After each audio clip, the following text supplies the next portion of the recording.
The second day of my newfound widowhood, Pei, the treacherous minister notorious for his penchant for marrying widows, came rushing to pay his respects. Leaning against my husband's coffin, he was overcome with grief. Poor sister-in-law, barely married and already widowed. This official truly finds it unbearable to see you suffer. It's quite serendipitous, really. Just 3 days ago, I bid farewell to my 7th consecutive wife at her funeral. The house happens to be empty now.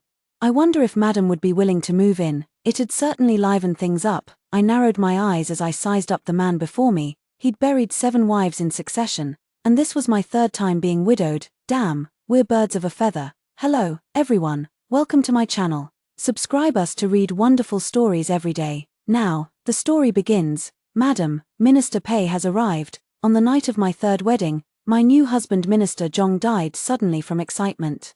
The servants in the mansion wept uncontrollably, but I alone remained composed amidst the crisis, calmly arranging his funeral affairs. Throughout the entire morning, I received condolences and saw off guests. Just as the crowd had finally begun to disperse and I was preparing to rest for a while, a servant came to announce the visitor. I yawned and rubbed my swollen, tear-streaked eyes. What position does this Lord Pei hold? The Chief Grand Secretary of the court. Such a high-ranking official. I quickly took out an onion to fumigate my eyes, and tears began streaming down uncontrollably. The servant glanced around and lowered his voice. It's just that this man isn't quite proper. Madam must be extremely careful. Improper, very improper. No matter how improper he is, could a Grand Secretary of the realm possibly flirt with a widow right before her deceased husband's memorial tablet? Have you no shame? Moments later, Lord Pei, clad in crimson chelene robes, entered the manor surrounded by a retinue of guards. The man had a high-bridged nose and sharply defined lips, with thick, sweeping eyebrows and skin so pale it resembled freshly fired porcelain. His striking beauty alone would suffice, yet it was that aura of untamed arrogance about him that truly overwhelmed. The wind whipped his robes wildly as his eyes blazed with unrivaled arrogance. Too bad he wasn't the brightest who wears red robes to a funeral. And then, my virtuous brother. How could you depart so suddenly, my poor little sister-in-law, widowed the moment she stepped through the door? How can this official bear such cruelty? The elegant and graceful Minister Pei burst into tears on command, weeping so movingly it could stir heaven and earth. Behind him, dozens of guards uniformly wiped their tears in unison. This spectacle startled me so much I momentarily forgot to cry. I never expected my husband to be so well liked. I thought everyone was hoping for his death. As I stared blankly, a pair of jade-like hands with distinct knuckles suddenly picked up an onion from under the table and casually wafted it toward my eyes. In an instant, tears gushed forth uncontrollably. Then I heard the man say sorrowfully, "The bitterness in sister-in-law's heart is something those who haven't experienced it could never understand. But I'm different, to be frank with you, sister-in-law. Just 3 days ago, I buried my 7th consecutive wife. Now my home stands empty. And my heart is heavy with grief. Every time I return, I'm overwhelmed with longing, unable to find peace even at night. I imagine you must feel the same." I nodded blankly, thinking this man was truly handsome, far more so than my 3 late husbands. Indeed, in that case, Lord Pei steadied the coffin, his peach blossom eyes gazing at me with tender affection. Might my sister-in-law consider moving to this official's residence? That way, we 2 pitiful souls could keep each other company and liven things up a bit. What? Bewildered, I turned to look at the servant who had earlier called him improper. Is this something that can be said in such a setting? You only said he was improper, but you didn't say he was this improper. I've been pestered by Pei Yuanzhen. Despite the freezing cold, he dresses flamboyantly and visits the Zhong residence every few days, a jade fan in hand, fanning so hard it's making me sneeze repeatedly.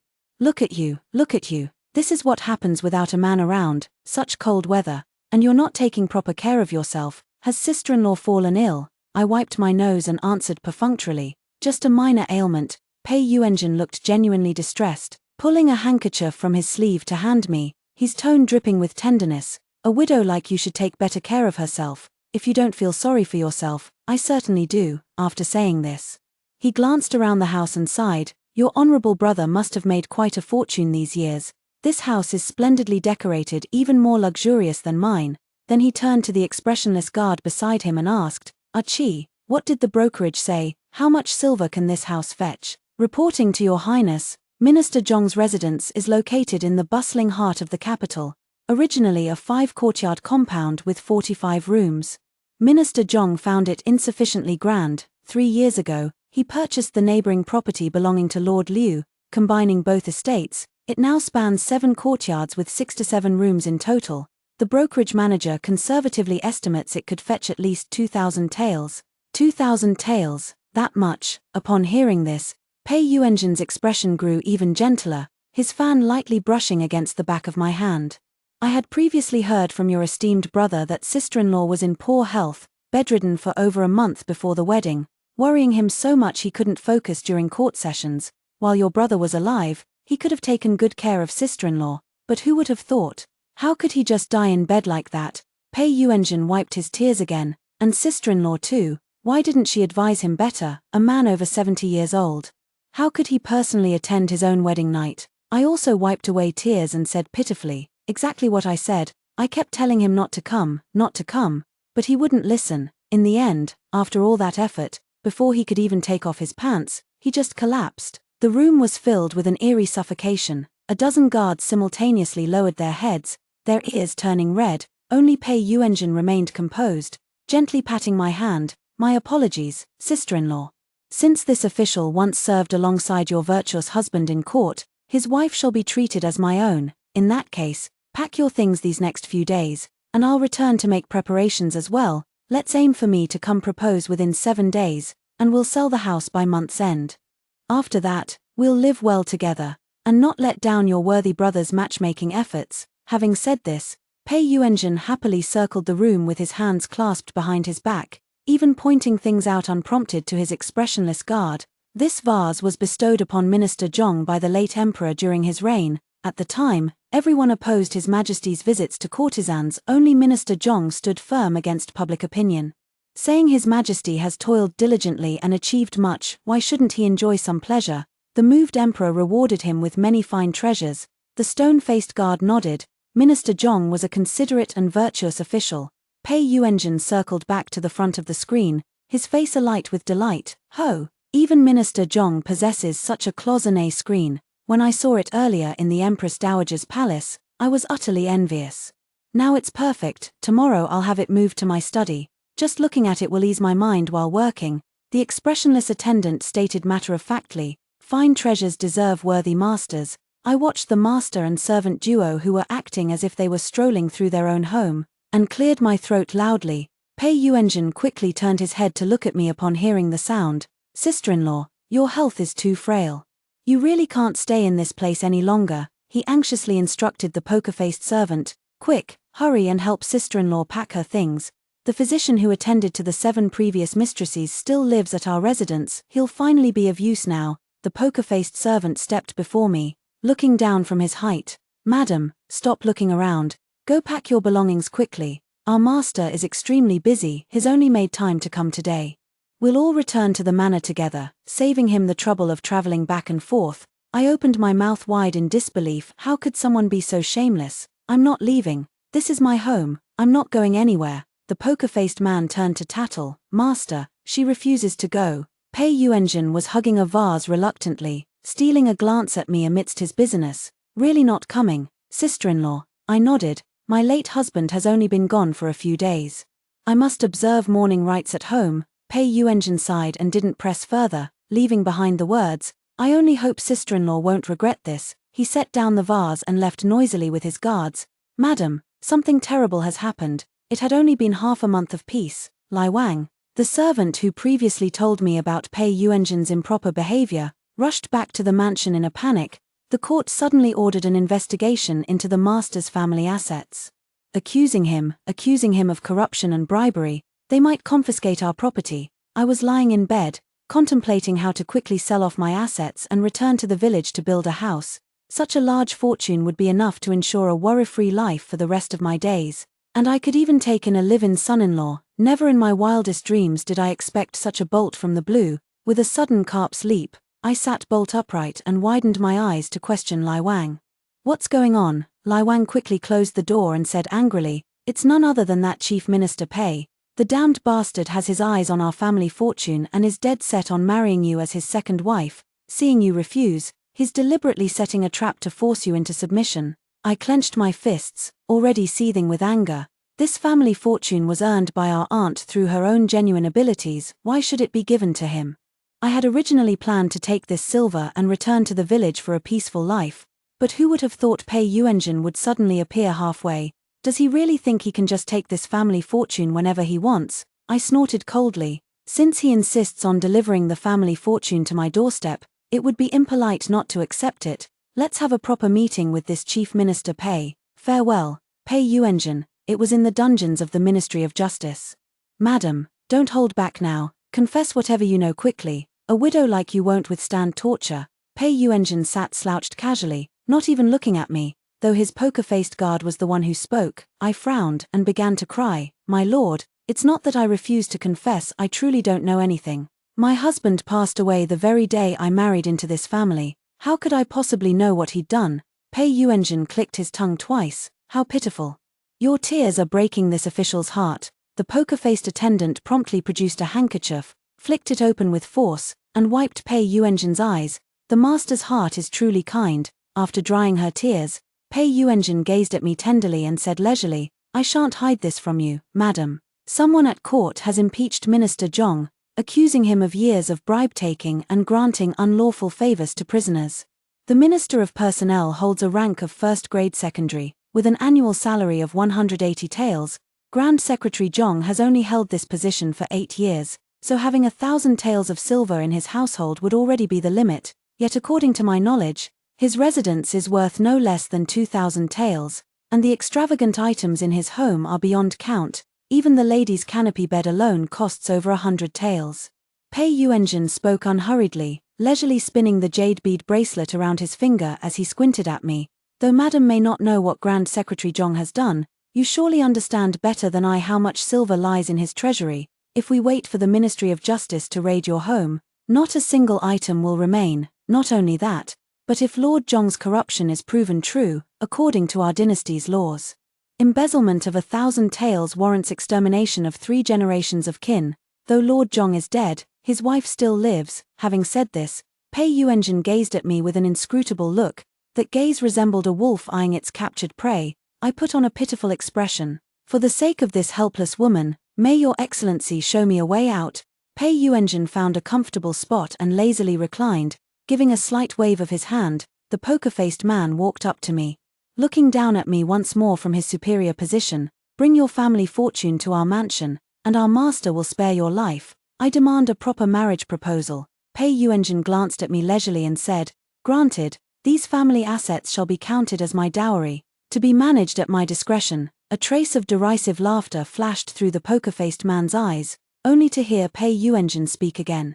Approved. I want to live alone in my own courtyard, and I'll use my own servants. Fine. Looking at Pei Yuanjun's indifferent expression, I smiled. I'll marry you.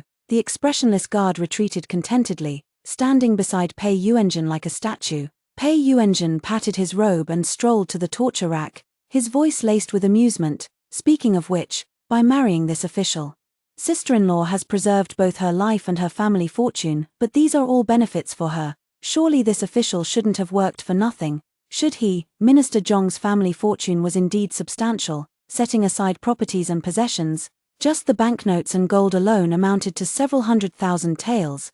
These past few days, Lai Wang intermittently exchanged gold for banknotes at the pawnshop, but the household items proved difficult to handle. Firstly, there were too many items, and they were too bulky to be discreetly removed. Second, those items were truly too precious. Some were bestowed by the late emperor, others were priceless treasures that even the imperial palace might not possess. If these things were given away, forget about exchanging them for silver, I'd be lucky to keep my head on my shoulders. So, rolling my eyes craftily, I put on a pitiful expression and said, my lord, didn't you fancy my husband's estate? Then let me offer it to you, just one house. Pei Yuanjun narrowed his eyes. I gritted my teeth, feigning reluctance, including all the antique pieces inside the house. Pei Yuanjun smiled. He laughed with particular delight, quickly stepping before me to gently help me rise. Truly worthy of being this official's new wife, so considerate of others, perfectly suited to my heart's desire. Shadow 7, why haven't you escorted my wife back to the manor yet? This vulgar place is no fitting residence for the wife of an official. The poker-faced, no, Shadow 7, was moved. What fortune madam has? This is the first time our master has ever doted on a woman like this. Me, only after entering the Prime Minister's residence did I understand why Pei Yuanjun, a Prime Minister himself, had gazed upon the minister's mansion with such yearning. It's too shabby, it's absolutely wretched. Even if I were to build a house myself in the countryside, I wouldn't make it this dilapidated. Shadow 7 led me to a courtyard and said expressionlessly, "This is the finest residence in our estate. Even our master couldn't bear to live here himself. The master treats you so well." In the courtyard, the weeds stood only waist-high, fallen leaves covered the ground, and the broken door of the main house creaked loudly whenever the wind blew. It couldn't help but remind me of my second late husband. "Dare I ask, Lord Pei?" Before I could finish my question, Yingqi eagerly turned away. "There are no extra servants in the mansion, so Madam should use the attendants she brought with her. The master has been busy these days. If there's anything, it can wait a few months." With that, he vanished like a gust of wind. For the next half-month, my courtyard seemed completely cut off from the world. Pei Yuanjun, who used to visit the minister's residence every few days, so often that avoiding him was impossible. But now that I've truly stepped into his domain, the man seems to have vanished into thin air. Lai Wang took several maids to tidy up the courtyard and spent the entire afternoon making inquiries, only returning after nightfall. The servants in the front courtyard keep their mouths shut tight. They avoid me the moment they see me, unwilling to say even a word. I spent half the day pestering the kitchen maids in the rear courtyard before managing to glean some fragmentary information. According to the cook, Pei Yuanjun had an extraordinary fondness for widows, but ordinary widows didn't catch his eye. He preferred those who were young, beautiful, and whose late husbands had been high-ranking officials. So far, I'm his 8th consecutive wife. All 7 of my predecessors were married to officials of the 3rd rank or higher. Their husbands met various unfortunate ends. Some died suddenly, some dropped dead unexpectedly, some encountered bandits while traveling.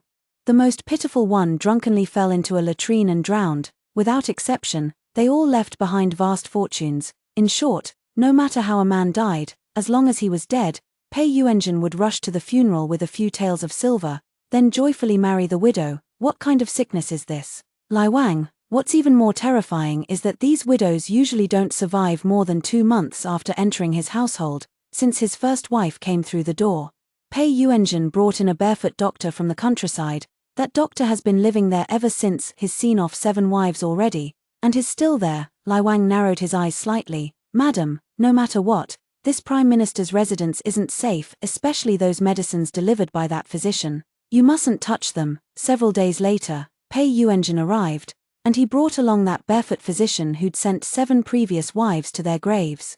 The moment he entered the courtyard, Pei Yuanjun circled it once, nodding repeatedly. "Indeed, a household simply can't do without women. Look how lively this courtyard has become." Lai Wang rolled his eyes. How could it not be lively? Just decorating with flowers and plants alone cost no less than 20 taels. What's even more infuriating is that the cook told Lai Wang every newly arrived lady would require her own courtyard. The courtyards were invariably dilapidated and run down. So if the ladies wanted to live there, they had to pay out of their own pockets to fix them up. Never mind how long they stayed. Whenever they left, the courtyards were always impeccably restored. Once inside, Pei Yuanjun happily sat down across from me and tapped my hand with her fan. "I remember sister-in-law hasn't been well. I've been so busy these past few days that I haven't had time to check on you. But today, the moment I had some free time, I hurriedly brought a physician with me." After speaking, he directed the physician, "Quick, take my sister-in-law's pulse and see how her constitution is." The barefoot doctor had long, unkempt hair that draped over his shoulders. He placed his fingers on my wrist. After just 2 or 3 breaths, he shook his head and said with deep regret, "Madam is so young, yet her health has deteriorated to this extent. Does she often feel weak? Does she easily get dizzy when standing up? Does she suffer unbearable pain during her monthly cycle? Does she pant after just a few steps?" I shook my head. "Not at all. I'm as strong as an ox, could knock his head off with one punch." The barefoot doctor wouldn't give up, insisting I squat on the ground. Up. I didn't understand why but slowly got up, which displeased him. "No hesitation, be quick." I sprang up abruptly. Feeling dizzy, the barefoot doctor looked satisfied and smugly glanced at Pei Yuanjun. "I told you she'd faint, but she just had to argue with me." Pei Yuanjun shot him a glance, then continued squinting at the large chest in the inner room without saying a word. "Madam's condition won't improve without medicine. Since I've got nothing better to do, starting tomorrow I'll personally prepare her medicine. And I'm not boasting if she takes my remedies. She'll be completely cured within half a month. I glanced at Lai Wang, who quickly stepped forward. We couldn't possibly trouble the physician with such chores. Why don't you write down the prescription? This servant will fetch the herbs accordingly. We've got cooking pots right here in our courtyard. Hey, that won't do. The barefoot doctor shook his head disapprovingly. As a healer, how can one find patients troublesome? Besides, brewing medicine requires precise control of heat and timing. Do you really think you can do it better than me? He spoke so convincingly that I might have believed him, if not for the calluses on his fingers rubbing painfully against my hand. Lai Wang retreated, and the doctor walked over to Pei Yuanjun, whispering softly, "Come on, it's time to go back for dinner." Pei Yuanjun glanced at him, then stood up and dusted himself off. If there's a way to treat it, sister-in-law should focus on getting well without worrying about the cost. All expenses will be covered by the Chancellor's residence, yet he's reluctant to spend money cleaning his own estate, but is perfectly willing to spend on medicine. When Pei Yuanjun reached the courtyard gate, I heard him lower his voice and say to Shadow 7, "Go find out which family this widow is from, ask her parents for the dowry. If it's less than 500 taels, I'll personally go collect it." The master is truly kind-hearted, asking for only 500 taels, they're getting off easy. Pei Yuanjun nodded and sighed. This official is just too kind. Pei Yuanjun was a decisive man. In just 3 days, he uncovered most of my past and came bustling into my courtyard. "Is it true you've widowed 3 husbands in 1 year?" "That did happen." Pei Yuanjun exploded upon hearing this, pacing around the table with his hands clasped behind his back, looking as if he'd suffered a tremendous loss. "Do you know what this is called?" "What? Marriage fraud." "This is marriage fraud. After all my distinguished reputation, high-ranking position, and this face, truly 1 in 10,000. There are so many women wanting to marry me that they could form a line from the city gate to the palace. Why would I, an official, pass up all those noble ladies and choose you?" I looked up. "Isn't it because you're after my family fortune?" Pei Yuanjun raised his palm, signaling me to shut up. "No, it's because I'm kind-hearted. I noticed you're a widow with immense wealth, and fearing you might fall victim to foul play, I chose to pass over all those fresh young maidens to marry you instead, but I never imagined you'd be so dishonest. Such a grave matter as being a husband killer. Why didn't you tell me earlier? Had I known, I'd have simply confiscated your property. Why would I have gone through the trouble of bringing you home, with your lethal fortune? What if you end up killing me too? This is somewhat unfair. It's not like I'm forcing you to marry me. Wasn't it you who insisted on marrying me? Besides, you still haven't married me yet." But clearly, Pei Yuanjun wasn't a reasonable man, nor was Shadow 7 by his side. Our master is such a good man, smooth sailing all his life, never suffered such humiliation. This matter can't be left like this. Right, he must pay compensation, at least 100 taels of silver. Pei Yuanjun kicked Shadow 7 squarely in the rear. "A measly 100 taels to brush me off, at least 500. Shadow 7 rubbed his backside and nodded vigorously. "Exactly, or this matter won't end peacefully." The master-servant pair kept bickering back and forth until my temples started throbbing. No money. Pei Yuanjun couldn't help but laugh angrily upon hearing this. "And what about the inheritance that old bastard left you?" I picked up the teacup, took a sip, and replied calmly, "Your Excellency promised earlier that those silver taels were meant to be my dowry. According to the laws of our dynasty, men are not permitted to seize a woman's dowry without just cause, my lord. If you insist on taking it by force, I fear it won't sound well when word gets out. Would this official fear such things?" I smiled faintly. "Of course my lord wouldn't fear it. After all, this isn't the first time you've done such things, and rumors have long ceased to trouble you. However, this time the situation is slightly different." Pei Yuanjun narrowed his eyes, signaling for me to continue. "As far as I know, the previous wives entered your household voluntarily, without requiring your Excellency to resort to force. But this time, your Excellency threatened me with my late husband's bribery case to compel my submission. Once a bribery case is filed with the Ministry of Justice, even if your Excellency has closed it, the records remain. I heard that your Excellency has already sold the mansion of the Ministry of Revenue, exchanging it for several thousand taels of silver notes. If we can coexist peacefully, then let it be. But if your Excellency insists on forcing the issue, then this humble woman will have no choice but to beat the drum of injustice at the Ministry of Justice. Embezzlement of 1,000 taels warrants extermination of 3 generations, with your Excellency's 2,000 taels.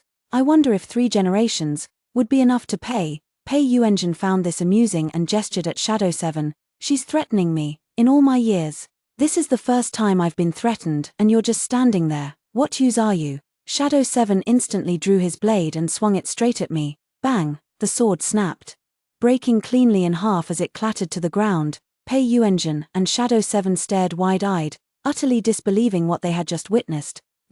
How did it break? Shadow 7 paused. If I'm not mistaken, it seems she broke it barehanded. Pei Yuanjun. My act of snapping the blade barehanded profoundly shocked Pei Yuanjun. He was so excited he danced about, asking me where I'd learned martial arts. I wield great power in court, but if there's one regret, it's never having learned martial arts. May I ask, sister-in-law, how did a delicate widow like yourself master such formidable skills? Was that even a question? I was forced into it. Otherwise, who'd willingly give up a comfortable life to suffer hardships for no reason? Who forced you? How did they do it? Could you invite them to force me too? Pei Yuanjun rested his chin in his hand, gazing at me with admiration in his eyes. He's dead. Oh, what a pity. How did he die? He was my first husband. On our wedding night, someone came seeking revenge and hacked him to death. What kind of heartless bastard would do such a thing? Couldn't they have talked it out? How could they just start hacking away at someone? There's no law and order anymore. I paused, afraid that Pei Yuanjun might steer the conversation further astray. She redirected it back to the matter of silver. Lord Pei, as a widow with little skill, I can only rely on my late husband's inheritance to survive in my later years. Naturally, that silver cannot be touched. But if my lord seeks compensation, there might still be a way. How so? I do still have a father. It's only right for you to demand compensation after marrying his ill-fated daughter who brings misfortune to husbands. Don't say 500 taels, he ought to give you 1,000. Pei Yuanjun listened with tears welling up in his eyes and tightly grasped my hand. Sister-in-law, you truly understand me. Quickly tell me, who is my father-in-law? I'll go pay him a visit right away. Oh, he's the assistant director of the Ministry of Works. He Kang. If others heard about the Ministry of Works vice director, their first reaction would likely be suspicion. The man only has 2 daughters, both still unmarried. Where did this widowed daughter suddenly come from? But that's how others would react. Pei Yuanjun was different. The moment he heard, he grabbed me and insisted on going back to my family home, adamant about personally paying respects to his father-in-law. To be honest, this was my first time stepping through the gates of the He residence. The He mansion was quite imposing, not much inferior to the minister's residence.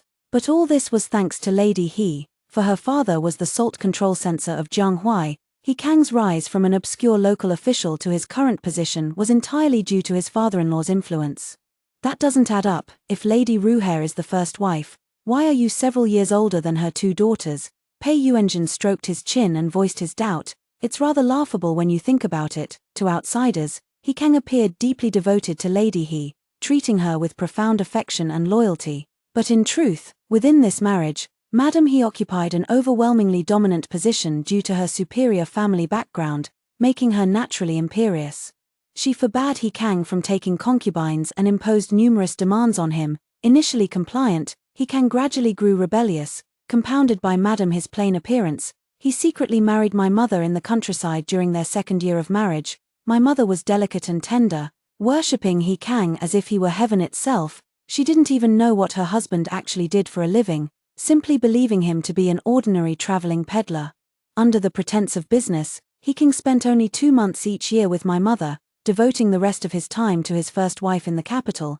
Yet he managed to keep both women completely devoted and utterly unsuspecting. Later, my mother gave birth to me. Since Madame He remained childless for so long while my mother bore a child first, He Kang grew even more affectionate toward her. Whatever fine things he came across, he would heap them all before my mother, making her increasingly devoted to him. Until I was 6 years old, my mother contracted typhoid fever, suffered several high fevers, and her health began to gradually decline. He Kang didn't disdain her either, bringing good medicine every now and then, genuinely wanting to cure her. But my mother's body failed her, and after struggling for 2 years, she couldn't hold on any longer. When she passed, He Kang wept uncontrollably. He bought premium rosewood to make her coffin and found an auspicious burial site to lay her to rest. I was only 8 that year. Having lost my mother, I naturally wanted to follow my father. He Kang took me to Jiangnan and settled me in a mansion. He told me to stay there peacefully, that someone would take good care of me. Since he traveled constantly without a stable place, bringing me along would be inconvenient. Once things settled down in the future, he would come fetch me.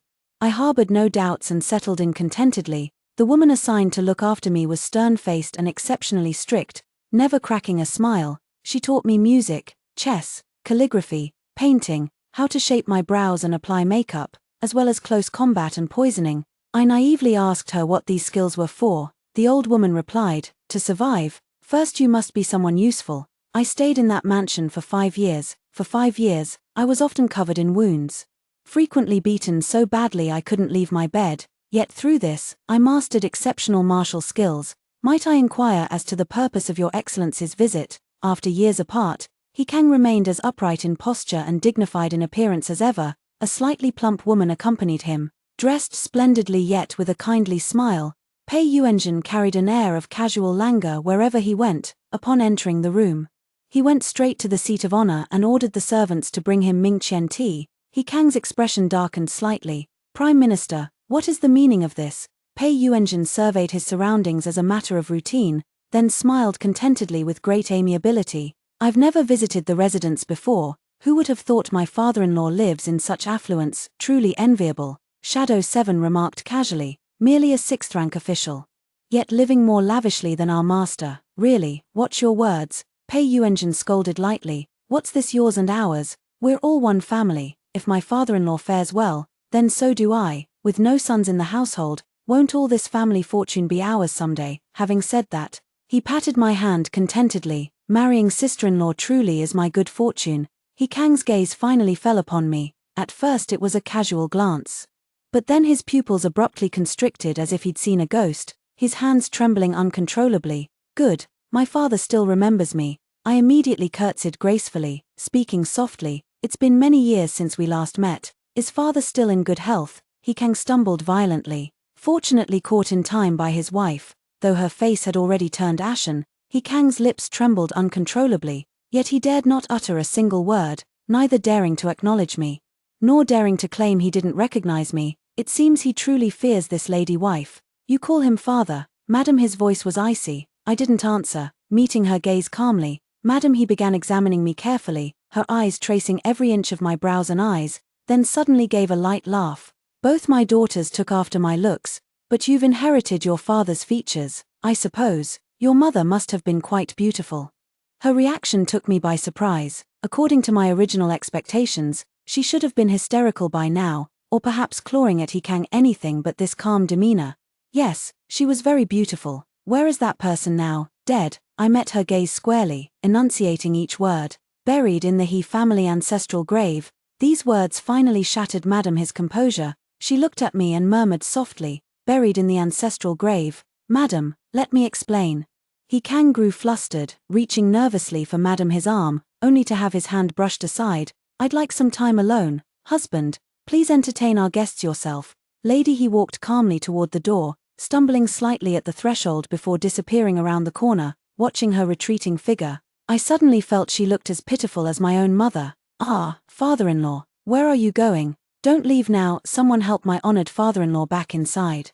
"We haven't finished discussing our important matters yet." Shadow 7 hooked He Kang's neck like a gust of wind and dragged him back to the stool, shoving him down hard. Ignoring Pei Yuanzhen, He Kang glared at me angrily and demanded, "What exactly do you want?" "What do I want? He's deceived us for so many years. I just want justice. That's all." "Father, you said back then that you would come fetch me. Why didn't you come? Do you know how many years your daughter waited for you?" He Kang froze momentarily before turning his head coldly. "All my daughters are in this household, born of my wife. I don't know you." I lowered my lashes, looking pitifully vulnerable. "But Steward Zhong didn't say it that way." At the mention of Steward Zhong, He Kang's expression changed instantly, his eyes involuntarily darting toward Pei Yuanzhen. Pei Yuanzhen was sharp as a tack and immediately perked up with interest. Eagerly, he urged, "Who is this Steward Zhong? What did he say?" "Sister-in-law, do tell, miss. Let's take this conversation to the back." He Kang had just risen to grab me when Shadow 7's arm dropped heavily, slamming him back into his seat. "What words can't be spoken for our master to hear? Our master despises those who speak half-truths most of all. You've piqued his interest, and now you refuse to speak. Seems to me you're courting death. Vulgar." Pei Yuanzhen glanced at Shadow 7, sipped his tea, and urged, "Sister-in-law, speak quickly. I'd like to hear what secrets lie between these matters." I raised my eyes to glance at He Kang with a wounded expression. letting out a soft sigh. After father left, those people often beat me. Sometimes the injuries were so severe that I couldn't get out of bed for 10 days or half a month. I tried to escape, but every time I was caught, the beatings only grew worse. Once, I was nearly beaten to death. That old woman feared I might die, so she went to fetch the master. The master told me that the lighthouse father supervised had an accident. On that mid-autumn night, when people gathered beneath the tower to admire the lanterns, it suddenly collapsed, killing many. The emperor was furious and demanded severe punishment for the Ministry of Works, but it was the prince who saved father. In return, knowing the prince's fondness for catamites, father offered me to him. He Kang's face turned as pale as paper in an instant. While Pei Yuanjun seemed lost in memory, his fingers tapping idly against the chair, Shadow 7, fearing He Kang might interrupt, quickly covered his mouth and signaled for me to continue. The master said that only if I stayed there obediently and pleased the prince would my father be allowed to live. I'm my father's daughter, how could I disregard his life or death? Mother always told me father was family. I didn't dare run away again and stayed there quietly. Tears slid down my cheeks as I gently wiped them away. Ever since then, the master often came to see me. He urged me to study hard, gave me silver coins, bought me beautiful clothes, taught me to read and write, and even said he would find me a good marriage. I was very grateful to him and told him that I would repay him someday. The master was already over 50 at that time, a capable steward serving the prince, having handled many shady dealings. On the anniversary of my mother's death, he accompanied me to burn paper offerings in the backyard. Suddenly, he mentioned that he had never thought of marrying in his entire life. He said that for someone like him, when his time comes, he'll have to follow His Highness straight to hell. Having a family would only be a burden. But that very night, as the spirit money burned brighter and the smoke grew thicker, I suddenly felt my limbs grow weak, sapped of all strength.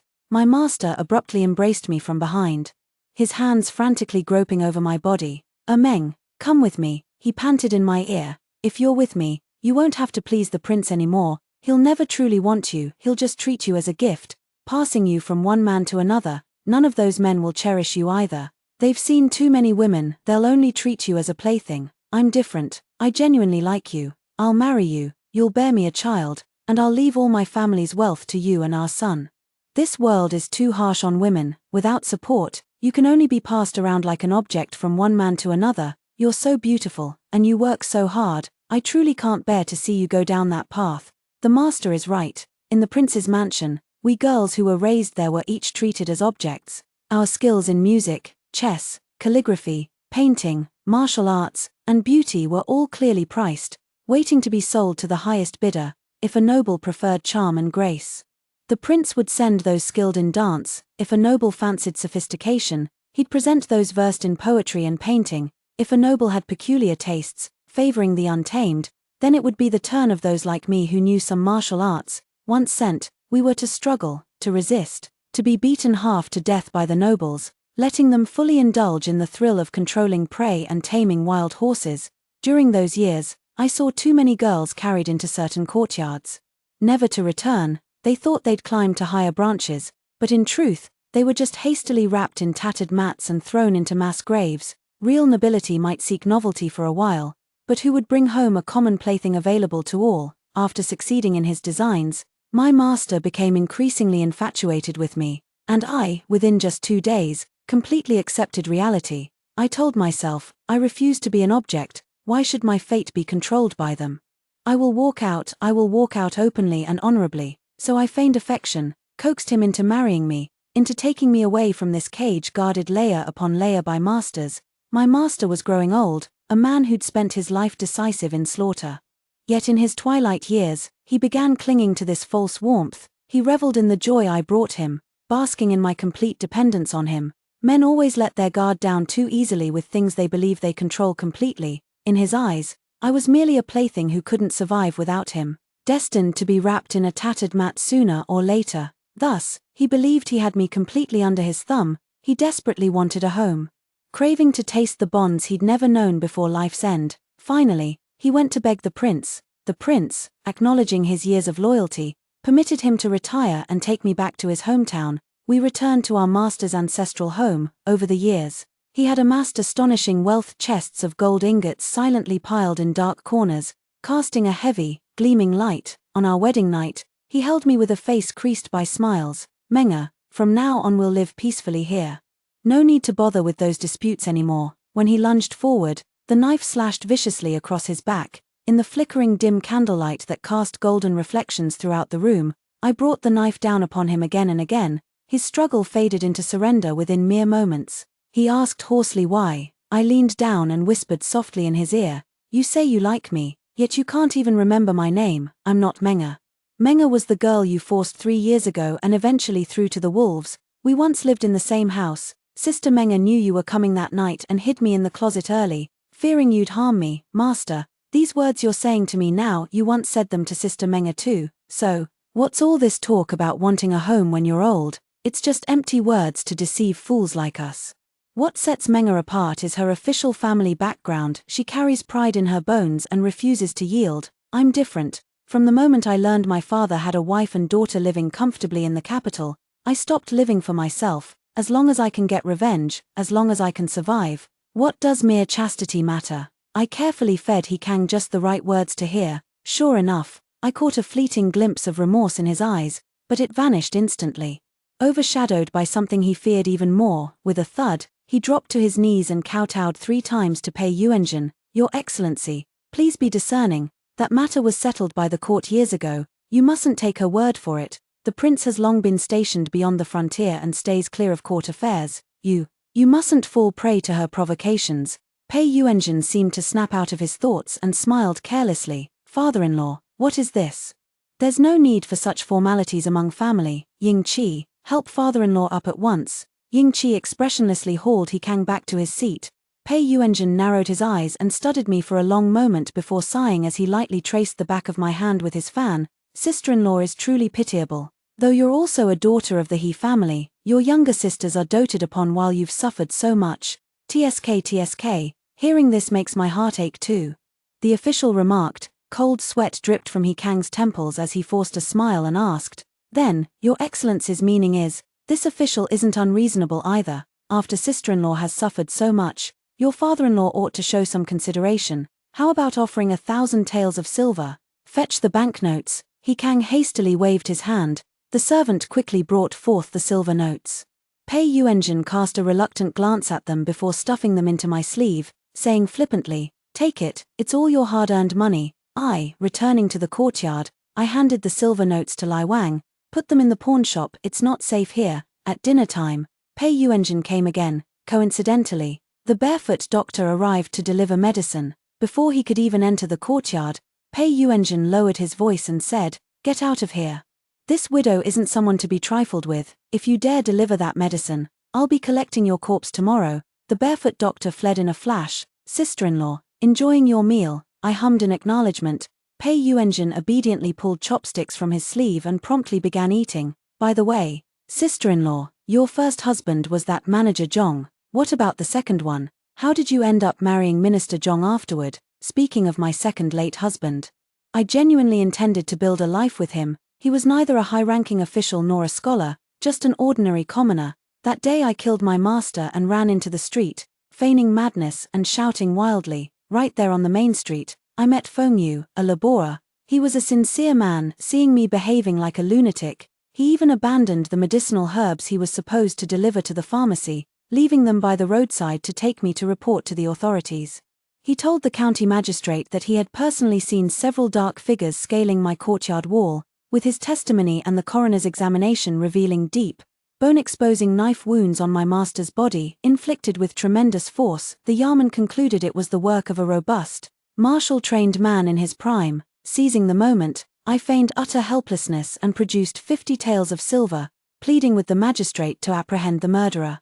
The magistrate pocketed the money with eager promises, only to later close the case as bandit robbery, letting the matter fade into obscurity. With my master's death, I gained complete freedom, bought another house, and began living my own quiet life. Feng Yu, fearing gossip around a widow's doorstep, would regularly bring me rice, flour, vegetables, and meat. He refused any extra silver I offered, honest to a fault.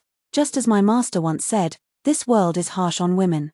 Men may roam heaven and earth freely, while women remain confined to the inner courtyards, especially for widows. Even stepping outside required covering their faces with veils." lest they invite gossip. I never harbored illusions about changing the world single-handedly. My only wish was to guard what little wealth I had and live peacefully. Through my interactions with Feng Yu, I came to realize he was truly a rare specimen of a good man. Apart from being poor, he had almost no flaws.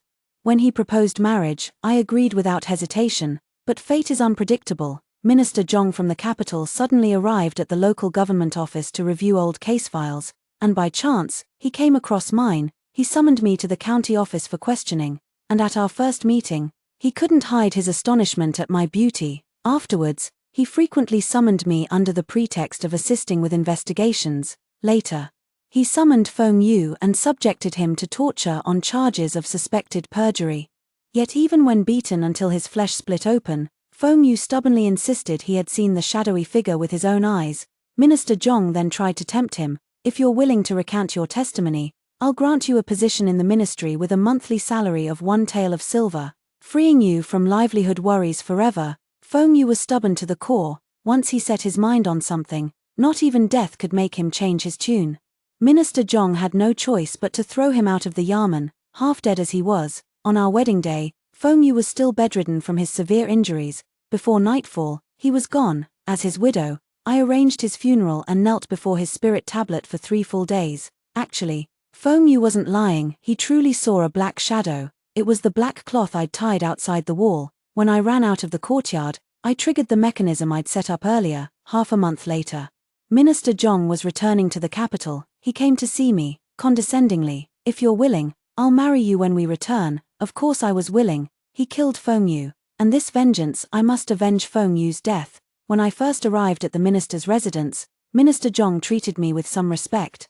But one night, drunk, he barged into my courtyard. I refused, so he beat me mercilessly. I screamed my heart out, and every servant in the mansion heard it. Afterward, I took to my bed and couldn't rise for a full month before I could be helped to stand. Minister Zhong was filled with regret. Once sober, he took my hand and apologized. You too, seeing me drunk, why didn't you know to yield to me? Suffering this for nothing, I kept my eyes closed without speaking. After giving the maids a few more instructions to take good care of me, he left. During those days, all the servants in the mansion were enjoying my misfortune. Some said, "A pheasant will always be a pheasant. How could the master ever treat her as a phoenix?" Yes, the master's previous wife was a noble lady from a distinguished family. How dare a widow who lost her husband try to climb the high branch of our minister's residence? TSK, who knows how her husband died? Maybe she killed her poor husband just to get close to our master. Look at the way she walks, swaying her hips and buttocks. Clearly not a decent woman. If she were as proper as you, she'd probably never marry a minister in this lifetime. I lay on the bed, listening to these words with an expressionless face. The girl looks down on me, so naturally she can't be bothered to bring me medicine. She's very perfunctory about it. Either the medicine is cold or leftover from yesterday. In short, after drinking it for half a month, my health still hasn't improved. Minister Zhong is getting anxious again. What's going on? The invitations have already been sent out. How can the wedding proceed like this? The maids hesitated to speak, shifting all the blame onto me. The young lady doesn't take her medicine on time. What can we do about it? Minister Zhong initially intended to reprimand me, but someone happened to arrive summoning him back to his office, so he hurried off. After that, seeing the minister paid no attention, the maids treated me with even greater disdain, sometimes not delivering medicine even once all day. It was at this time that Lai Wang appeared. After finishing his work, he would secretly brew medicine for me, place it by my bedside, wait for me to drink it, and then quietly take the bowl away. I asked him why he was helping me. Lai Wang told me he wasn't actually a servant of the Shangshu's household, but had come with his young mistress when she married into the Shangshu's residence. Minister Zhong is a notorious womanizer who constantly brings women home, and when drunk, he enjoys beating them, often nearly to death. His first wife and several concubines all died from his drunken assaults. My young mistress was frail to begin with. He smashed her head against a pillar, and she died that very night. Lai Wang wanted to seek justice for his young mistress. But how could a lowly servant who'd sold himself into bondage dare accuse a current minister of state? In these times, officials shield each other. The Yamen gates face south, but without silver. Don't bother entering even with justice on your side. If he truly went to beat the grievance drum, his petition likely wouldn't reach the magistrate's desk. He'd first be charged with false accusation, beaten half to death, and sold off. Ordinary folk without power or influence have nowhere to voice their grievances. During my days of recovery, Lai Wang often secretly brought me medicine. Though I had long since recovered, I still pretended to be bedridden. Minister Zhong did not delay the wedding because of my illness. He had grown too impatient. On the wedding night, he stumbled drunkenly into the bridal chamber, eyes bloodshot, clutching a whip. He dragged me off the bed and ordered me to strip and kneel, but before the whip could strike me, he collapsed. I screamed hysterically, the maids rushed in panic, and Lai Wang seized the chance to take away the incense burner from the room, and so, on my wedding night, I became a widow once more. That old bastard actually had such disgusting tastes. Pei Yuanjin clicked his tongue sympathetically. Sister-in-law is truly pitiful, encountering such terrible people. Thankfully she's tough enough to have outlived them all, otherwise how could she survive? Shadow 7 promptly took out a handkerchief to wipe Pei Yuanjin's teary eyes, then casually wiped his own as well. Madam is truly unfortunate. How fortunate she met our master. Madam need not worry. Our master doesn't strike people, he's a good man. After hearing the story, Pei Yuanjin patted my hand and spoke gently. Sister-in-law, rest assured and stay here. Though this official may not be as wealthy as you, I do have influence. As long as you remain in the Chancellor's residence, safety at least is absolutely guaranteed. Yet that very night, disaster struck. Dozens of black-clad assassins swooped onto the rooftops like night owls. Their figures flickering under the moonlight as screams erupted throughout the Chancellor's residence. I slipped quietly out of the courtyard and hid in the shadows to observe. The assassins clearly divided into two groups, one charging straight toward my quarters, the other rushing toward Pei Yuanjin's courtyard. The mansion guards poured out en masse to grapple with the shadowy figures, but clearly overwhelmed, they quickly lost ground. Several black-clad figures broke through the defenses and stormed into Pei Yuanjin's chamber, engaging Shadow 7 in combat. I quickly sensed something amiss. Shadow 7's fighting style was bizarrely defensive, refusing to counterattack. Within a few moves, his sword was knocked away. As Pei Yuanjin was about to be captured, I drew the flexible sword from my waist and leaped into the fray. The blade danced like a viper's strike. And in the blink of an eye, several advancing shadows had fallen to the ground. But with so many opponents, I knew prolonged combat was unwise. Grabbing Pei Yuanjin by the collar, I leaped onto the windowsill. Just as I was about to order Shadow 7 to cover our retreat, I turned to see him already collapsed limply on the ground. With skills this pathetic, how did he even become a personal guard? Fortunately, the assassins' targets were clearly the two of us. Seeing our escape, they immediately swarmed after us like angry bees. The capital's alleys crisscrossed endlessly as I swiftly navigated through them with Pei Yuanjin in tow, turning over 100 corners before finally finding a secluded spot. What's wrong with that poker-faced guy? His martial arts are so weak. No, his skills are actually formidable. Then why didn't he draw his sword? He faints at the sight of blood. His martial arts are too formidable. Every time he draws his sword, blood is spilled. And seeing blood makes him faint, so he usually doesn't draw his sword. I gnashed my teeth in frustration. And you keep someone like that around as a mascot? In the darkness, I suddenly turned my head and locked eyes with Pei Yuanjin, his face flushed crimson, his hands fidgeting nervously. Was it my imagination? Or did I actually detect a hint of coyness in his eyes? I've always been sentimental. Even though he's useless, I can't abandon him just because he's useless. That's not the kind of person I am. As he spoke, Pei Yuanjin suddenly grabbed my hand, leaning toward me with noticeable coyness before resting his head on my shoulder. I was so startled my entire body jolted. Sister-in-law looks so delicate, yet who knew you'd be this fierce? When you were carrying me through the air just now, my heart felt like it was flying out too. My eyelid twitched. What do you mean, sister-in-law? I adore you. Do you adore me too? My face darkened completely as I shoved Pei Yuanjin away. My lord, please show some respect. You're frightening me. An ill-omened man who's buried 7 wives. What nonsense are you spouting about affection? But Pei Yuanjin clearly thought differently. Holding my hand bashfully, he said, Sister-in-law, don't look down on me. Though I've married many times, none were registered at the Yamen. By that count, this would actually be my first marriage. I couldn't be bothered to waste words on Pei Yuanjin. Seizing the right moment, I grabbed him and flew to the next location. We barely got any rest that entire night. Dark figures darted wildly through the streets, determined to eliminate the threat permanently. A direct confrontation wasn't an option, so I had no choice but to haul Pei Yuanjin around while flying haphazardly everywhere. Pei Yuanjin, however, was thoroughly enjoying himself. even stretching out his arms mid-flight and declaring he could feel true freedom. What a lunatic. By dawn, the shadowy figures had failed their mission and retreated en masse beyond the city walls. Pei Yuanjun calmly returned home to change into his court robes, winked at me, and headed off to court, still sporting the same deadpan expression he'd worn all night. Lai Wang stayed behind with the Prime Minister's household to clean up the mess, while I returned to my room and slept like the dead. When I woke again, Pei Yuanjun was sitting excitedly at my bedside, studying me inch by inch. Startled, I shrank back and asked defensively, "What are you doing, looking at my sister-in-law?" Only today did I realize how perfectly sister-in-law suits my taste. To be honest with you, sister-in-law. My heart kept pounding wildly during court today. Pounding is normal. No, it doesn't usually pound like this. Today when I saw the spot where Minister Zhong used to stand in court, it beat even faster. I'm truly grateful to him for dying so early. Otherwise, you and I wouldn't have had this chance to be together. Thanks to my morally upright first 3 brothers-in-law, I couldn't be bothered to listen to his nonsense, so I changed the subject.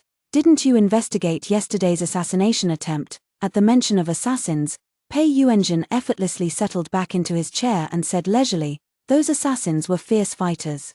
Skilled with broadswords, clearly not from the capital. If I'm not mistaken, your father has already relayed the message to Prince Chengyang, fearing his past deeds might come to light. The prince is now trying to silence both of us. What does my lord intend to do?" Pei Yuanjun looked at me with a smile. Sister-in-law deliberately revealed this matter to me in front of father-in-law precisely to drag me into this, isn't it? Since that's the case, why not speak plainly? What do you want me to do? Don't be fooled by Pei Yuanjun's carefree demeanor. Anyone who could become Grand Secretary at such a young age was already a crafty old fox, so I never planned to hide anything from him.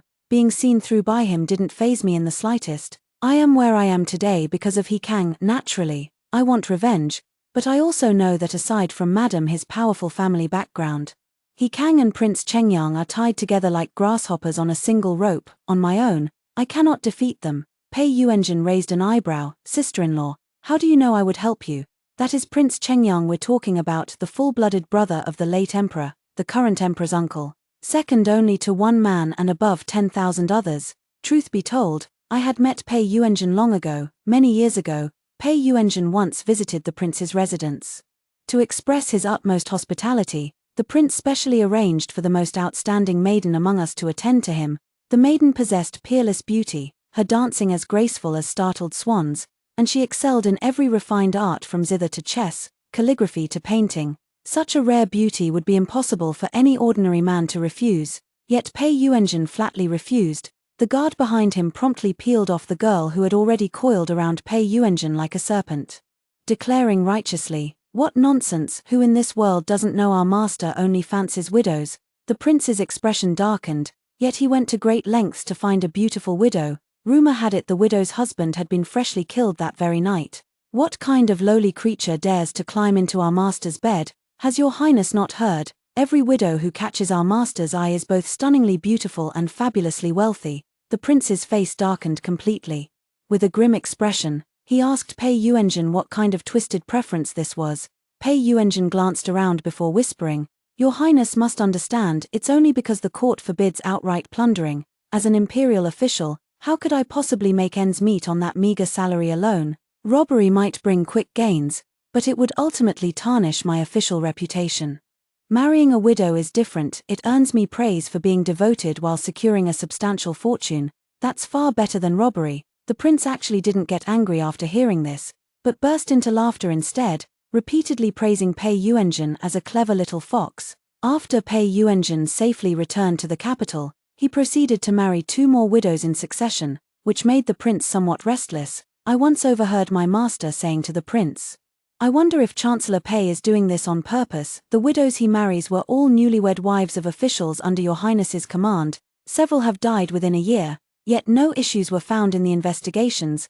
This man is no simple character. The prince narrowed his eyes and snorted coldly. He's just a civil official. What storm can he possibly stir? Since none of the deceased were high-ranking officials anyway, let him have his fun for now. Later, Pei Yuanjun lived up to the prince's expectations and expanded his endeavors even further. The 7th wife's husband was merely a second-rank official, but by my turn, my husband had risen directly to the first rank. I poured a cup of tea and spoke calmly. I know your excellency didn't do all this for personal gain. If all that silver had truly gone to the Prime Minister's residence, it wouldn't be in such disrepair. I suspect those funds all ended up in the national treasury. Pei Yuanjun raised an eyebrow slightly, settling into a more comfortable posture as he gestured for me to continue. The Prince of Chengyang harbors wolfish ambitions. Though his wings have grown strong, he is not entirely invincible. At the very least, his sheltering of He Kang proves his involvement in the lighthouse affair. The current emperor is young, and the late emperor passed suddenly. Though these years have been difficult, His Majesty has gradually consolidated his foundation. I believe my lord must have played no small part in this. Since you also wish to eliminate Prince Chengyang, why not join forces with me? You'd help me achieve vengeance while assisting His Majesty in removing a thorn from his side. Upon hearing this, Pei Yuanjun's face resumed its usual careless expression. My sister-in-law does have some savings, but that modest sum could at best make life more comfortable. It wouldn't be much help for grand endeavors. Moreover, this matter carries tremendous risk. The slightest misstep wouldn't just endanger my life, it might even implicate His Majesty himself. Do you remember my first deceased husband? I interrupted softly. Pei Yuanjun froze momentarily before a sharp glint suddenly flashed through his eyes. In just a few short days, the long-dormant lighthouse case once again stirred up massive waves throughout the capital. Rumors circulated that the official overseeing the construction had actually been ordered to secretly reduce materials and embezzle funds. As a result, on the night of the Mid-Autumn Festival, the lighthouse collapsed under the strain, killing hundreds beneath its light and igniting public outrage. To quell the anger, the late emperor not only granted each bereaved family 100 taels of silver in compensation but also executed all officials involved in the matter. Yet now whispers emerge that the commoners actually received no more than 10 taels, and those officials sent to the execution grounds were merely scapegoats. Behind the scenes manipulating all this was none other than Prince Chengyang, stationed far beyond the frontier. Prince Chengyang was the late emperor's full-blooded younger brother, having distinguished himself on battlefields since youth with outstanding military achievements, earning him considerable prestige in court. Yet this man was bloodthirsty by nature, stopping at nothing to achieve his ends, and had long been regarded by the late emperor as a grave threat. To prevent him from causing chaos upon returning to the capital, the late emperor issued a special decree during his fatal illness, commanding the prince to remain permanently beyond the frontier and never enter the capital. Yet rumors circulated that since the late emperor's passing, Prince Chengyang had secretly returned to Jiangnan, indulging in debauchery and gathering factions, effectively establishing himself as a regional overlord. Upon catching wind of these allegations, Prince Chengyang immediately submitted a memorial to the new emperor pleading his innocence. His earnest words left the young sovereign momentarily unable to reach a decision. Soon after, anonymous posters began appearing across various regions, enumerating Prince Chengyang's numerous crimes. They accused him of arbitrarily executing officials and plundering the people's wealth. To control subordinates, he allegedly abducted officials' wives and daughters as hostages, grooming them into secret prostitutes to bribe court ministers. Worse still, he was said to have established a shadow court in Jiangnan, openly wearing imperial robes to hold court on the 1st and 15th of each month. With his house steward appointed as Minister of Revenue and even his horse trainer granted the title of Minister of War, even children in the streets sang rhymes. The Prince of Chengyang fashions himself a true dragon, while the Forbidden City awaits the northern wind. These irrefutable proofs were ultimately traced back to the Minister of Revenue personally appointed by the Prince of Chengyang. Knowing his countless misdeeds, this minister lived in perpetual terror for years. Fearing his master would silence him someday, he meticulously compiled all evidence into volumes, which were only made public by his trusted aide after his death. This incident sparked immense public outrage, with the capital's citizens particularly incensed by the old lighthouse case, their fury rising like unquenchable tides. I never expected Madam He to come see me. There's no need to be afraid, I won't harm you, I just want to hear about your mother. I hid nothing from her. Recounting in full how He Kang and my mother had loved each other dearly in those days, when she heard how He Kang had wept bitterly before my mother's death, Madam He suddenly pulled out a handkerchief to wipe away tears that had nearly fallen. She took a sip of tea and said with a choked voice, "You know, when I first met He Kang, he was just an unsuccessful scholar. He had talent and ability, but without connections. After ranking third in the imperial examinations, he was sent to a provincial post. When he sought my hand in marriage, he knelt outside my family's gate for 3 days. My father looked down on him, but I threatened to take my own life unless I could marry him. At first, my father was angry with me and threatened to sever ties with me. During that time, it was He Kang who stayed by my side. He never treated me poorly because of it. Instead, he cherished me even more. My father was stubborn, though he scolded me harshly. He still cared for me in his heart. He transferred He Kang to the Ministry of Works, starting as a clerk and slowly rising to the position of vice director. Though his official rank was low, I never looked down upon him. Both my daughters took pride in their father, hoping to marry men as good as him someday. All these years, I've been living in the dream He Kang wove for me, believing our marital bond was deep and unbreakable. She let out a bitter laugh, her eyes glistening with tears. It was your appearance that dragged me back to reality. No wonder they say scholars are fickle-hearted. I didn't believe it before, and now I'm paying the price. My throat tightened as I asked softly, "Madam, do you hate my mother?" Lady, he smiled faintly at my question, her expression serene. If a man sets his heart elsewhere, he's like crops in the field, harvested 3 times a year. I can hardly blame the weather for being too fine or the rain too plentiful. Moreover, wasn't your mother herself a pitiful soul? The world is already harsh enough for women. Why must we make it harder for each other? I covered my eyes with a handkerchief, forcing back the bitterness rising in my throat. When my emotions had settled somewhat, I finally looked up at Madam He. "You're too good for him. It's He Kang who doesn't deserve you." Madam He laughed magnanimously. "Since he's unworthy, there's no need to force it. I've already written the divorce paper and had it stamped at the magistrate's office. Divorce your husband." I froze. How? How could the magistrate's office stamp such a document? Since when has this world ever allowed women to divorce their husbands? He Kang married me back then precisely because he coveted my family's influence and connections. He probably never imagined that this very power which helped him rise swiftly could one day become a sword hanging over his head. Lady, he spoke calmly, yet every word was crystal clear. "Since you've enjoyed these benefits, you should be grateful and know your place." But he insisted on wanting everything, so it's only fitting he ends up with nothing. With that, she stood up and took out a pouch of silver from her sleeve, handing it to me. "After all, I was married to him once, so I could be considered your mother. As for this father of yours, don't count on him. In the future, save more silver and keep your wits about you. And that Lord Pei, his reputation is truly less than stellar. Most officials are unreliable. Don't pin your heart on him. Don't follow your mother's path, nor mine. For a woman, the most important thing in life is learning to cherish herself. Your mother left early, so no one taught you these things. Consider this my parting gift. Take care." Lady, he turned and walked away, her retreating figure unburdened and free, clutching that heavy pouch of silver. My heart ached even as relief washed over me, until finally tears mingled with laughter. When the Prince of Chengyang rebelled, He Kang was driven from his home by his wife. That extraordinary woman sold their mansion at a pittance that very day, then rode south with her 2 daughters to seek refuge with her maiden family. Pei Yuanjun hadn't returned home for days, preoccupied with dealing with Prince Chengyang's rebellion. Lai Wang and I carefully counted all our assets. And as we looked at the stacks of banknotes, I couldn't help but feel emotional. It's truly wonderful to have money. Another month passed, and Prince Chengyang was slain upon his bed during his rebellion by a determined individual disguised as a man. The rebellion collapsed overnight. All officials under Prince Chengyang's command were captured by Pei Yuanjun and brought back to the capital, where they would soon be executed, among them He Kang, who had fled the capital after being abandoned by his wife. "You've worked hard, sister-in-law. I've already reported your deed of slaying the rebels to His Majesty. He was overjoyed and insists on rewarding you.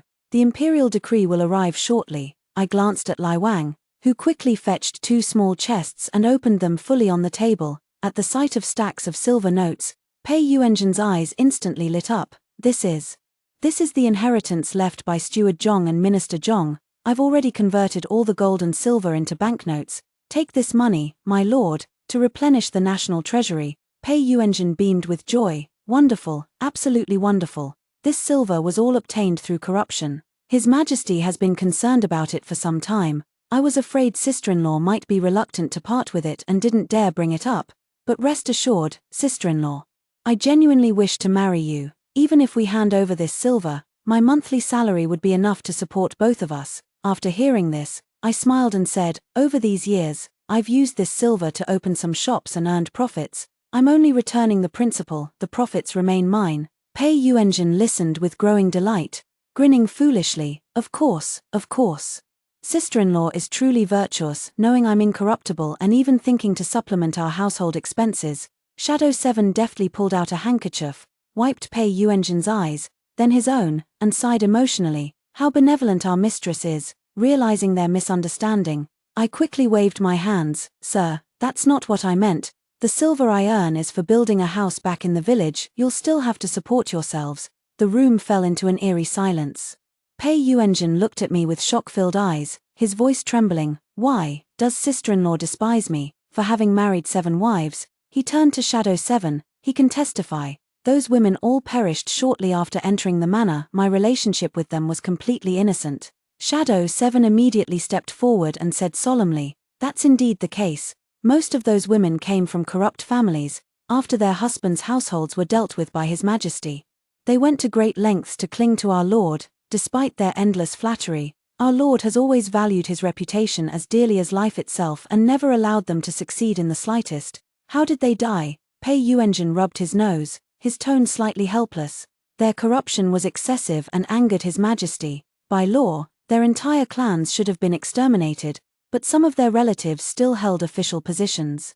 Killing them all would have left the court severely understaffed, so I took them as wives instead, confiscated their family assets, and arranged for them to die of illness. That's where the matter ended. I understand the principle that water too clear breeds no fish. Even if corruption runs rampant in the imperial court, His Majesty cannot possibly eradicate every last offender. For a family, sacrificing just one daughter in exchange for the entire clan's safety and prosperity is nothing short of a bargain, just as my father handed me over to Prince Chengyang without hesitation, securing his own wealth and security for years to come. You, esteemed as the Prime Minister, concern yourself with court affairs, naturally considering the sacrifice of a few insignificant women inconsequential.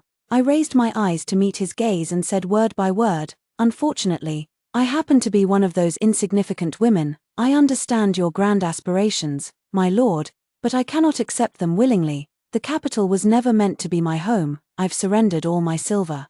And if you insist on prosecuting me for my husband's death, I am prepared to pay with my life. If your excellency understands that those I killed deserved their fate, I beg you to show mercy and allow me to leave the capital. 22. 3 days later, the imperial decree granting rewards arrived at the chancellor's residence. The matter of the killings was not pursued by His Majesty, for the minister was already on the list of those who deserved death. Had I not acted, he wouldn't have lived much longer anyway. As for my master, he was always a man of Prince Chengyang, someone His Majesty loathed to the bone, wishing to drink his blood and feast on his flesh. Learning that he died by my hand, the emperor deemed me a heroine among women, rewarding me with 100 taels of gold and permitting my return home. On the day I left the capital, Pei Yuanjin came to see me off with Shadow 7.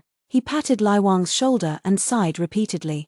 Take good care of sister-in-law, don't covet her gold. Though she's leaving, I'll still visit her. If you misbehave, I'll chop you up to feed the dogs. Lai Wang chuckled and said, this servant understands. After giving instructions to Lai Wang, Pei Yuanjin finally came to speak with me. He seemed somewhat embarrassed, with a trace of reluctance lingering in his eyes. To be honest, before meeting you, I'd never considered marriage. First, the court was unstable, and I didn't have time for romance. Second, I hadn't met any girl I truly liked. At first, I didn't have any thoughts about you either, but the way you swung your sword that day was so striking, it stayed vividly in my mind for days. And that day when you saved me, it was actually my first time being protected by a girl. Really, you make me feel incredibly safe. I chuckled along. Are you sure this is affection, my lord? If this isn't affection, then what is? If even this doesn't count, then what could possibly qualify? I stepped into the sedan chair and lifted the curtain. My lord should return now. I must depart. I hope you'll become a good official and bring prosperity to the people in the days to come. The wheels rolled as the carriage slowly made its way toward the city gate. Pei Yuanjin's voice came from behind. What does she mean? Is she questioning this official? She might think your excellency isn't worthy of her. What? Pei Yuanjin bristled with indignation. Not worthy? How am I not worthy? I'm worthy enough for 800 round trips with her, with day tours. You say I'm not good enough for her. Damn right I'm not good enough. I'll be the death of her. I couldn't take it anymore. Gripping my knife, I flung aside the curtain and glared fiercely in their direction. Pei Yuanjin waved cheerfully, bouncing up and down. Take care, sister-in-law. I'll visit when I'm free. Don't marry anyone. Wait for me. Extra chapter. 3 years later. I opened over a dozen shops in Yangju. Not only did I earn piles of silver, but life flourished vibrantly. Madam Proprietor, Chief Minister Pei has come again. Just then, 2 white ponies halted like whirlwinds before the shop, and Pei Yuanjun descended gracefully in his crimson robes, just as striking as our first meeting. What's with the festive attire? It's not like someone died. Pei Yuanjun rolled his eyes so hard his fan nearly flipped. What nonsense are you spouting, Su Miao Miao? Your father's here to get married, not attend a funeral. For 3 years, Pei Yuanjun had made monthly trips to Yangju, smoothing things over with officials for me, chasing away my suitors, keeping Lai Wang in check. In short, he did everything that was his responsibility and everything that wasn't. Most importantly, he's no longer keen on marrying widows now. It's said that later, His Majesty tried the same old trick again, hoping he'd marry 2 more widows, but was sternly refused by Pei Yuanjun. He declared that his heart now belonged to someone else, and there was no way he'd ever marry widows for the emperor again in this lifetime. Left with no choice, His Majesty had to marry them himself in the end. He coiled around me like a snake, arms and legs entwined, sucking fiercely at my neck twice. Meow meow, you know what, I've been ruthless all my life, but only towards you have I ever felt lust. Won't you really consider marrying me? Laughing, I pushed him away. I've heard that ever since Your Excellency stopped marrying widows, noble ladies throughout the capital have been hoping to wed you. Why don't you consider them instead? Pei Yuanjun rested his chin thoughtfully for a moment before saying with utmost seriousness, Look, since someone's trying to snatch me, that proves I'm quite a catch. You'd better think it over quickly and give me an answer by tonight. I'm not getting any younger. You know, my parents down below are still waiting to hold their grandchild. The end.